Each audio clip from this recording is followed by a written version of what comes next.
que queremos también preguntar una cosa de uno de los temas que usted más domina, eh, porque hablar de la historia contemporánea de España, especialmente durante el siglo XIX y XX, supone tratar de multitud de figuras relevantes como Azaña, Sagasta, Martínez de la Rosa, Mendizábal o Riego, por ejemplo. Todos ellos eran masones. Sin embargo, el currículum oficial evita abordar el tema de la masonería, en el que su aportación historiográfica es de referencia obligada, por el tema Iglesia y masonería en las dos ciudades. ¿Qué interés hay en sacar semejante tema de las programaciones oficiales que nos impone el BOE, siendo tan determinante la masonería en la historia de España?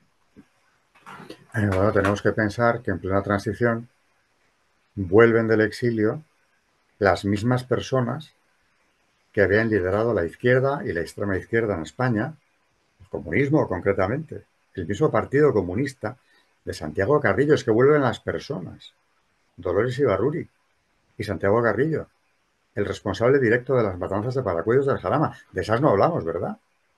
Que poco se conmemoran a los mártires de Paracuellos del Jarama, donde hay enterrados niños, inclusive, que fueron asesinados allí, en aquellas sacas de las prisiones y de las checas de Madrid. De esos no se habla. Y claro, ya el mensaje que se transmite a la opinión pública es que a ver si los otros eran los buenos, porque vienen no solo como ancianitos que vienen aquí a morir, sino que se les pone en el Parlamento, en el Congreso, como lo más normal del mundo. Ahí la reconciliación llegó un poco lejos, creo.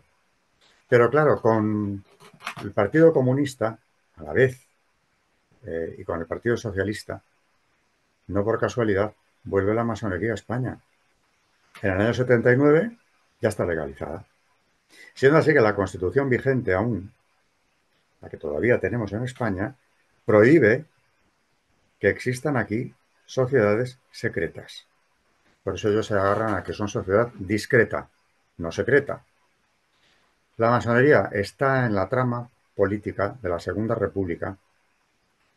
Acabas de mencionar ahora toda una serie de personajes, incluso anteriores del siglo XIX, pero en el XX, el propio presidente Manuel Azaña, no es que sea una infamia o una difamación, es que lo cuenta él, su iniciación en la masonería en la logia de la calle del Príncipe el año 32. Ya había venido la República y él dice que sintió vergüenza de aquella ceremonia ridícula para él. Y si le daba tanto reparo y dice que estuvo a punto de irse a la vista de lo que pasaba allí dentro, ¿por qué no se fue? Porque se quedó.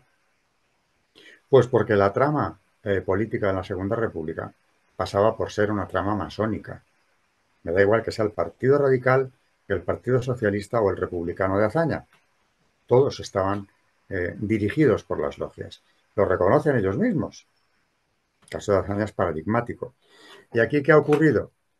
Pues en el Partido Socialista Obrero Español actualmente precisamente ha sido acusado por un gran maestre de la Gran Logia de España, Óscar de Alfonso, el año pasado, publicó en redes sociales que su sucesor en el cargo, el actual gran maestre de la masonería española, de la Gran Logia de España, quiero decir, y del Gran Oriente, que están fundidos, Chema Oleaga, es un senador socialista.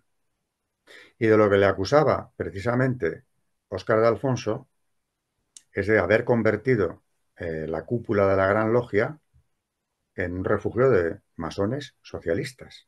Denunciando de paso todo esto Óscar de Alfonso, que los hermanos masones de Canarias habían denunciado, siendo muy activos en redes sociales, nunca la trama masónico-socialista que estaba presidiendo la terrible corrupción del gobierno canario en aquellos momentos, presidido por Ángel Víctor Torres, actual ministro de Memoria Democrática de España, que también el año pasado recibió en el despacho del ministerio a quien preside el Supremo Consejo del Grado 33, Jesús Soriano.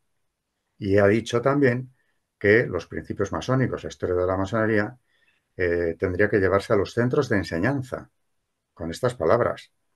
Si esto no indica una implicación clara entre socialismo y masonería, es decir, el partido gobernante y la masonería, aunque bueno, si nos vamos a ver históricamente la presencia masónica en los partidos políticos, no digamos la que podemos encontrarnos en la Esquerra Republicana de Cataluña, por ejemplo, que es un partido de la masonería.